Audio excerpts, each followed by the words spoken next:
Computer, with your help, we'll be able to stop all wars, end world hunger, create more leisure time. Finally, the results I've been waiting for. Wait a minute. This can't be right. It's Bill Nye the Science Guy. Bill Nye the Science Guy. Bill Nye the Science Guy. Science rules. Bill Nye the Science Guy. Inertia is a property of matter. Bill Nye the Science Guy. T minus 7 seconds. Bill Nye the Science Guy. This is a switch. It has two positions, off or on, black or red. It's like a door. It's either closed or open. Doors are like that, and so are switches. Now, here are 4 switches. To get this door to open, they have to be in the right position. You can think of the position of the switches like being information. Information you need to get the door to open. Now, here are 8 switches. That would be a lot of information, but I know the combo. Now, see, even though it's a lot of information, each switch is still either black or red, either off or on. And this is how computers work. See, humans invented computers to move and store information with switches. Take a look at this. It's our computer simulation switchboard of science. It has a whole bunch of switches. And each switch controls one of these lights. Now, switches can carry information, like 1 if by land, 2 if by sea, or this means nobody's coming. Anyway, the more switches we have, the more information we can move around. Like this would be the letter A. A. See? Now the information got sent from these switches over to these lights. Computers not only move information around, they can store it. If I throw this switch, the A is gone, but the information is still there in the switches. Now, the computers that you and I use every day have billions of switches. How many? Billions of switches. How many? Billions of switches. Okay. And they're too small to see with just your eye. They're electronic, but they work something like this. They use switches to store information and move it. Not bad, eh? I mean, not bad. This switch, you're there plugging cables and setting switches according to written instructions. This switch, several people are doing both numerical setup and control programming on the computing unit. To program, one plugged in cables and set switches. Switches. This is an abacus, an early computing machine. You hold it like this. Now, humans have 10 fingers, 5 on each hand, and an abacus has beads, 5 on each stick. You count like this.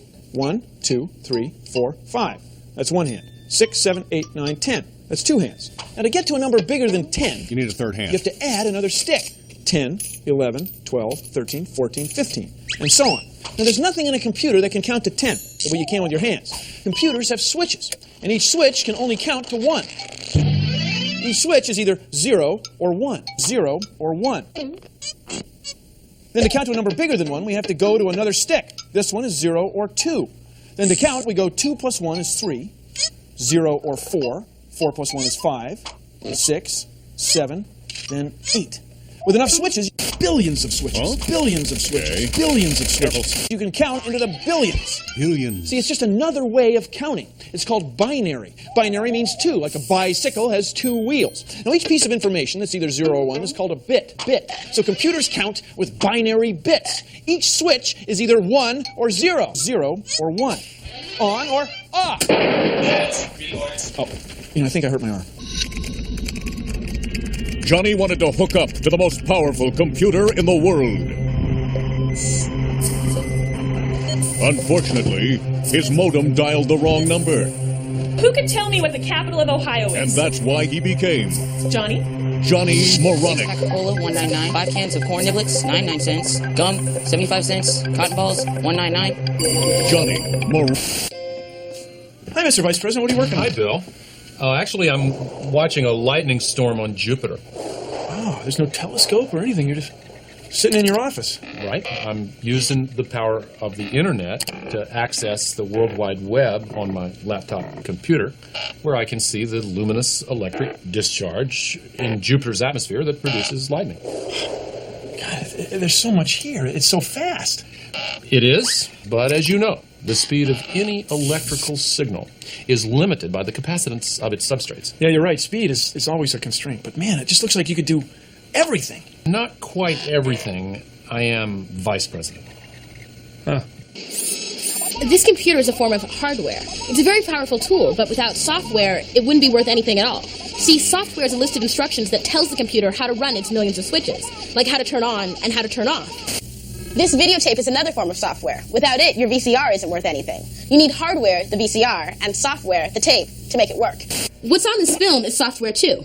The projector is the hardware. You would see a blank screen if you ran the projector without the software. Lights, action.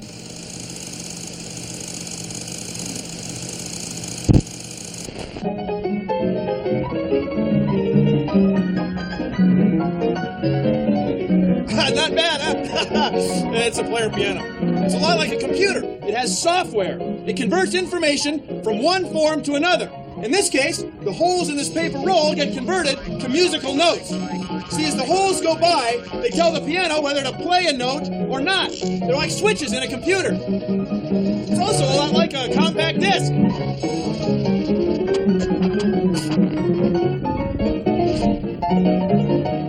A CD stores information too, but instead of storing it on a paper tape with holes, it stores it on a plastic disc with billions of pits. You can't see them without an electron microscope. And there's way more information here than what you need to control 88 keys and a couple of pedals. Now, a CD could control thousands of pianos at the same time. And it doesn't have to be a piano. We can play anything we want. Won't you come home, Bill Nye? Won't you come home? It's time to watch your show.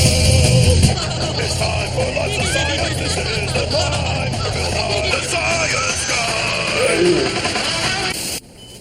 Computers convert information from one form to another. Like these barcodes get converted into names and prices. Each dark bar is like a switch.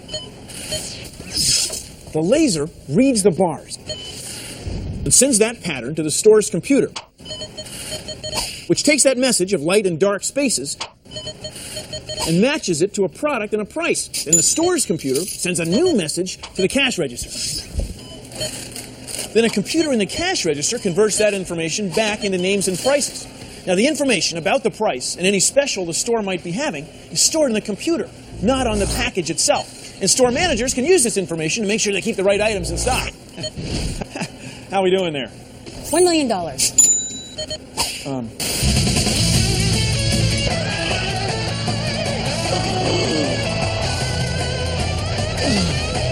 Computers store information. Plenty of it. Please consider the following. You might not have ever thought about it, but a library is a place where we store information. Letters and words on pages are a great way to store information. Now, we can put the information in books and put the books on shelves, or we can take the books down, open them up, and find a recipe for pizza. In a library or at home, if you have a table big enough, you can have a lot of books open at once. You don't have to go back to the shelf to get a book to read it.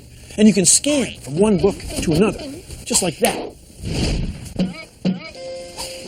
A lot of the computers that you and I use are set up like an open book. They have a part of their memory called RAM. RAM stands for Random Access Memory. We call it random because you can get to any part of the memory without having to start at the same place each time. RAM is like an open book on a table. Now notice that in a library it wouldn't be much use to have all the books open at once. You couldn't find things or skip over things. And open books take up a lot of room. Most of the information in a library is on the shelves, and most of the information in a computer is on the hard drive, or compact disc.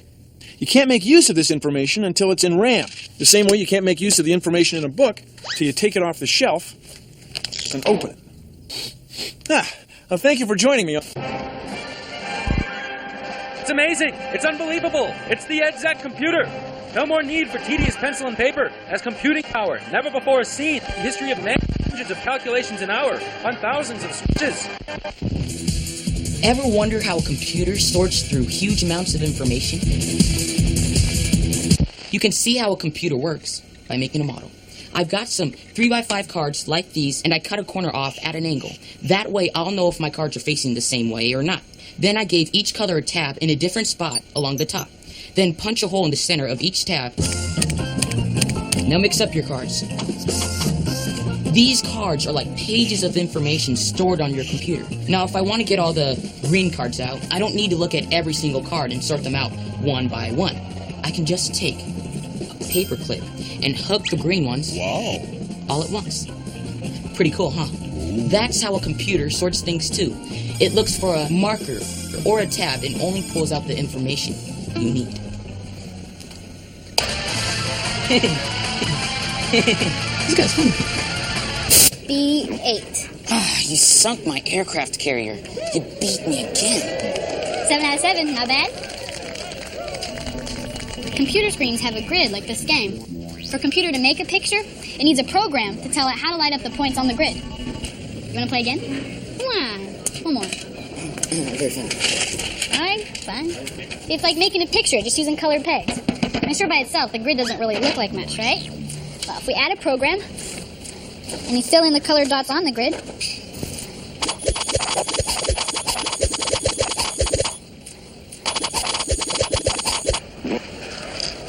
see, and you make something cool. It's a flower. It's like a computer screen. Either the point is off or it's on. Computers make pictures the same way. See, by turning colored dots off and on a grid. Off and on. 0 and 1. One computer can be a powerful thing, but a whole bunch of computers hooked together can be even more useful and powerful. We often hook them together in what's called a network. A network is like a net, and the computers are like knots. Now notice that there are many different paths you can take to get from one computer, one knot in the net, to another. And they're all tied together at the same time. See, that's the key to a computer network. It's like being able to go from Atlanta to Los Angeles without always having to go through St. Louis. You can take a different route every time you made the trip. The freeway exits would come up in a different order, and they're all connected at once. When you're using it, you're able to get over, under, around, through, and to places without having to stop in between. So you can link your one computer to the entire globe. You can hook up with some guy's spinning head in Seattle if that's what you were into. See, you're driving on the electronic super high... Huh? Networks are amazing. I mean, the realism that we're able to achieve now with all the circuits. It's like a virtual pie in the face.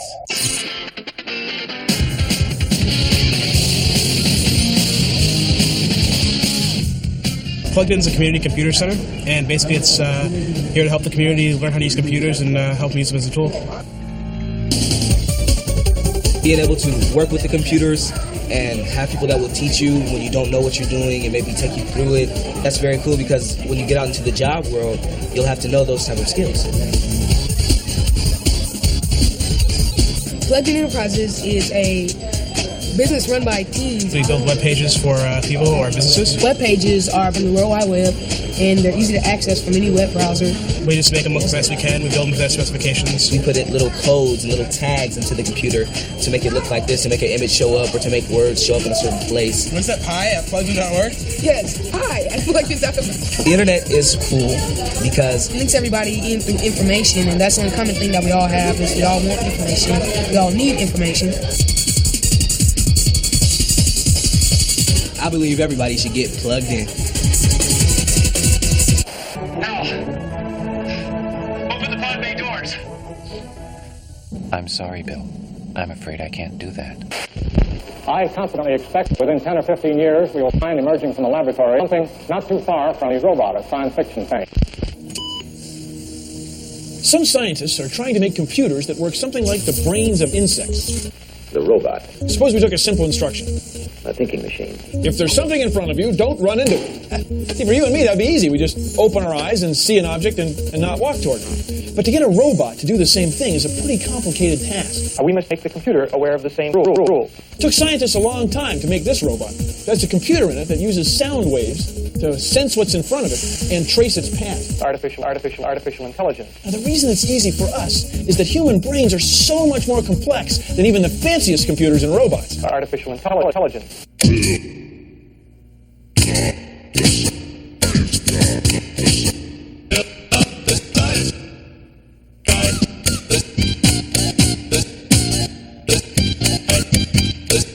We had a lot of fun working on this program, but we're not just playing games. Computers! These planes are unstable. We couldn't fly them without computers. Computers make them maneuverable, so we can keep control no matter what's going on. Humans have figured out how much the plane weighs, how fast it's going, what the angle of attack is, how fast it might be turning, the density of the air, and everything to figure out how to maneuver the plane with just a little bit of thinking by the pilot. It's all done with computers. Woo! Woo! Yeah. Hey, not that bad. Science! Science! Science! Science! Science! The first computer that could do math problems way faster than humans with big numbers was huge. It took up a whole room, over 100 square meters, and it was called the ENIAC, the Electronic Numerical Integrator and Computer. It could do math problems fast, but it was big, heavy, and hot.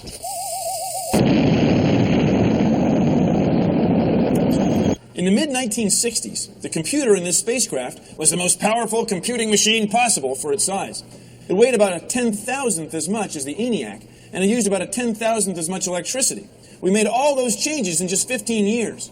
This thing was about as powerful as a calculator is today. Right now in the lab, it's the mid-1990s, and a computer like this one is about 1 billion trillion times quicker, trillion times quicker than the very first electronic machines. Now, in a sense, all of our computers are like that. Computers like this one, or this. But in the future, computers will be smaller, cheaper, and faster. In the 21st century, they'll be even more a part of our lives than they are today. They'll be everywhere. Just watch. See that just... 1 0 0 0 1 1 0 0 0 1 1 0 1 1 1 1 0 1 1 1 0 1 1 0 1. No computers ought to know computers. Computers are just tools that convert information. You ought to know by now, cause they're all across the nation. Ought to know computers. They're a complicated set of on and off switches. If one command is wrong, baby, they will have some glitches. Ought to know computers, ought to know computers, ought to know computers. 1 0 0 0 1 1 0 0 0 1 1 0 1 1 1 1 0 1 1 1 0 1 1 0 1.